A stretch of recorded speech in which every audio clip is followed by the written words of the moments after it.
వ్యాపారం చేశాడు నాకు ఆడెంత ఇంకా జనం వెళ్తున్నారు.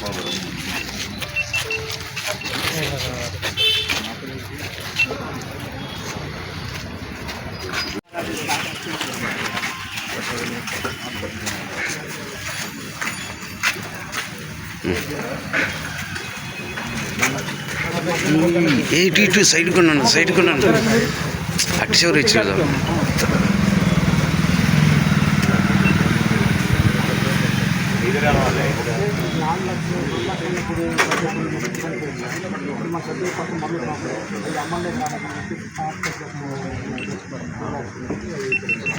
అది కూడా సార్ గారు పల్లెటానికి వచ్చినప్పుడు సార్ గారు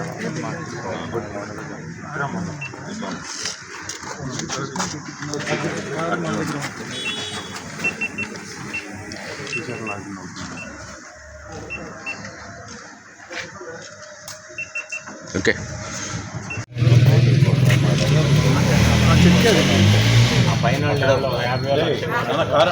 ఎదురుంది అదే ల్యాండ్ వాటర్ 8 లక్షన్నర ఇస్తే లిఫ్ట్ పెడతాను.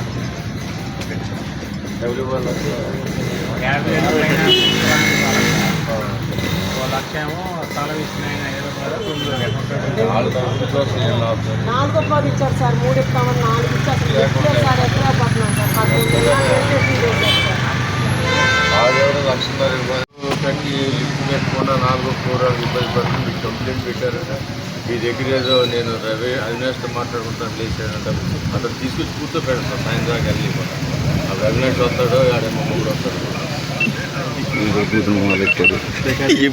ముందే మాట్లాడాడు. మనకు ఎస్ఐ దగ్గర మాట్లాడారు. సత్యబాబు అంటే ఎవరు సత్యబాబు అక్కడ కూర్చోబెడు వాహనం అవసరం వస్తాడు. అదే కానిస్టేబుల్ దగ్గర మరి ఎక్కడ మాట్లాడతాడు.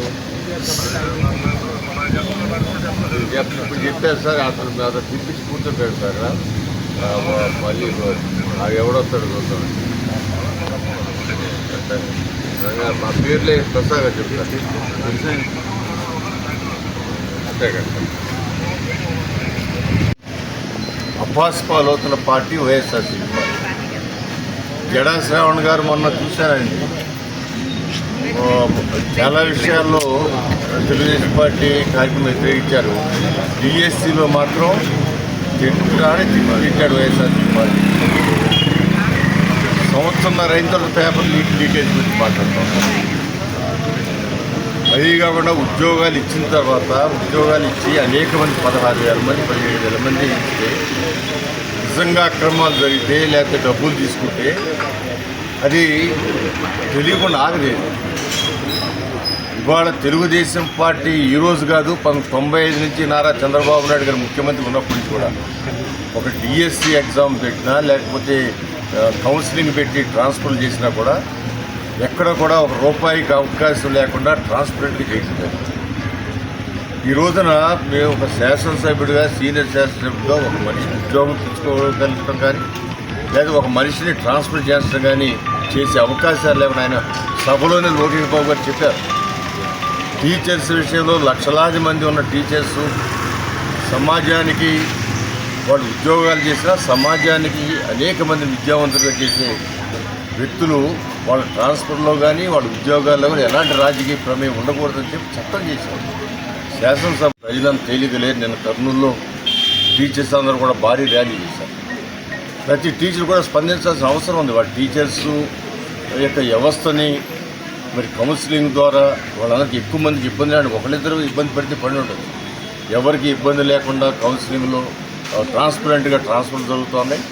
ఉద్యోగంలో ₹1 తీసుకోకుండా వాళ్ళకి తెలిసి ప్రతి ఒక్క టీచర్కి తెలుసు. ఏదైనా లంచం తీసుకుంటే ఏది దాగదు. లంచాలు తీసుకుంటే ఖచ్చితంగా పక్కన చెప్పుకుంటారు. ఖచ్చితంగా ఈ లంచం తీసుకురా దీనికి తీసుకురారు. కానీ డిఎస్సి విషయంలో ఎంతో ట్రాన్స్పరెంట్గా చేసి అన్నీ కూడా రెగ్యులేషన్స్ రూల్స్ ఫాలో ఉద్యోగాలు వేల మంది 5 సంవత్సరాల్లో ఒక్క డిఎస్సి ఎగ్జామ్ పెట్టడం కానీ ఒక పోస్టింగ్ ఉన్నవాళ్ళు ఇవాళ అభియోగం చేస్తున్నారంటే ప్రజలు కూడా గమనించుకుంటూ ఉన్నారు. ఈ విషయం మీద వాళ్ళ కాళ్ళు చేయడం తప్పితే ఏ ప్రజలు కూడా దీన్ని బలపరచట్లేదు. ఇంకా ఎవరైనా అలాంటి అభిప్రాయం వైఎస్ఆర్సీపీ పార్టీ కార్యకర్తలు కూడా నేను చెప్తాను. మీరు గుండెల మీద చేసి చెప్పండి. ఇక్కడ అన్యాయం చేయండి. మీ పిల్లల మీద, మీ పిల్లల సాక్షిగా మీరు చెప్పండి.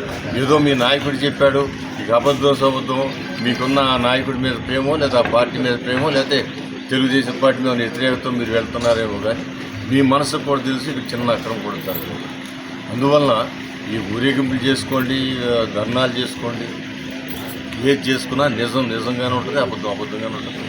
అబద్ధం ఒక తొందరగా వెళ్ళినా, నిజం స్లోగా నడిచినా అంతిమ గోల్ మాత్రం నిజానికే విజయం అనేది తెలియజేస్తుంది. కూటమి ప్రభుత్వం అధికారంలోకి వచ్చి 2 సంవత్సరాలు పూర్తయినటువంటి సందర్భంలో మరి ప్రతి గడప వద్దకు వెళ్ళి ఈ 2 సంవత్సరాల కాలంలో రాష్ట్రంలో ప్రతి నియోజకవర్గంలో కూడా చేసినటువంటి అభివృద్ధిని, చేస్తున్నటువంటి సంక్షేమాన్ని ప్రతి ఇంటి వద్దకు వెళ్ళి అక్కడ ఉన్నటువంటి వారికి అందరికీ కూడా వివరించాలి అని చెప్పి మరి కూటమి పార్టీల నాయకత్వం ఆదేశించిన మేరట ఈ రోజున విజయవాడ తూర్పు నియోజకవర్గంలో స్థానిక శాసనసభ్యులు గద్దె రామ్మోహన్ రావు సారథ్యంలో ఈ రోజున మరి నియోజకవర్గంలో పర్యటిస్తున్నాం. మొమ్మనేని ప్రసాద్ గారు స్థానిక కార్పొరేటర్ గారు, అదేవిధంగా డివిజన్ పార్టీ నాయకులు, సీనియర్ నాయకులు అందరూ కూడా కలిసి ఇవాళ ప్రభుత్వం చేసినటువంటి మంచిని వివరిస్తున్నాం. మరి ఇంత మంచి జరుగుతూ ఉంటే రెండో పక్కన లేనిపోని నిందారోపణ చేస్తూ ఉన్నారు.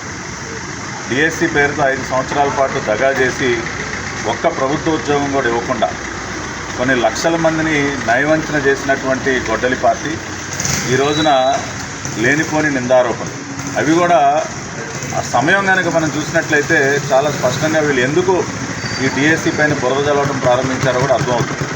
సెప్టెంబర్ 15, 2025న ఫైనల్ సెలెక్టెడ్ లిస్టుని ప్రభుత్వం విడుదల చేసిన తర్వాత దాదాపు 8 నెలల పాటు మే 2026 వరకు ఒక్క మాట మాట్లాడినటువంటి గొడ్డలి పార్టీ మేలో ఎందుకు డిఎస్సి పైన బురద చల్లే ప్రయత్నం చేసిందని ఒక్కసారి మనం ఆలోచిస్తే కరెక్ట్గా మే నెలలోనే జగన్మోహన్ రెడ్డి పిఏ కేఎన్ఆర్కి సంబంధించినటువంటి పాత్ర లిక్కర్ స్కామ్లో బయటపడింది.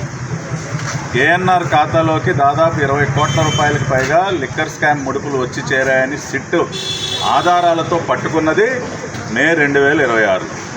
ఎప్పుడైతే లిక్కర్ స్కామ్ యొక్క మూలాలు తాడేపల్లి ప్యాలెస్లో బయటపడ్డాయో ఏదో ఒక రకంగా ప్రజల దృష్టిని మరల్చడం కోసం డిఎస్సి పైన బురద చల్లడం ప్రారంభించారు. నేను వాళ్ళు ఒకటే సూటిగా ప్రశ్నిస్తూ ఉన్నా, 8 నెలల పాటు కనపడనటువంటి అవకతవకలు 8 నెలల తర్వాత దాదాపు 16,000 మంది ఉద్యోగాల్లో చేరిన తర్వాత మీకు సడన్గా దేనికి పురుజు పైకి కొన్ని వేల మంది టీచర్ ఉద్యోగాలు పొందినటువంటి వారు పైకెక్కి ఏ రకంగా ఉద్యమం మరింత ఉధృతం చేశారో మీరు ఇదే రకంగా మాట్లాడితే అదే టీచర్లు తాడేపల్లి ప్యాలెస్ పైకి కూడా ఎక్కుతారు. కాబట్టి ఆ పరిస్థితి మీరు తెచ్చుకోవద్దని చెప్పి గొడ్డలి పార్టీ నాయకత్వాన్ని హెచ్చరిస్తుంది.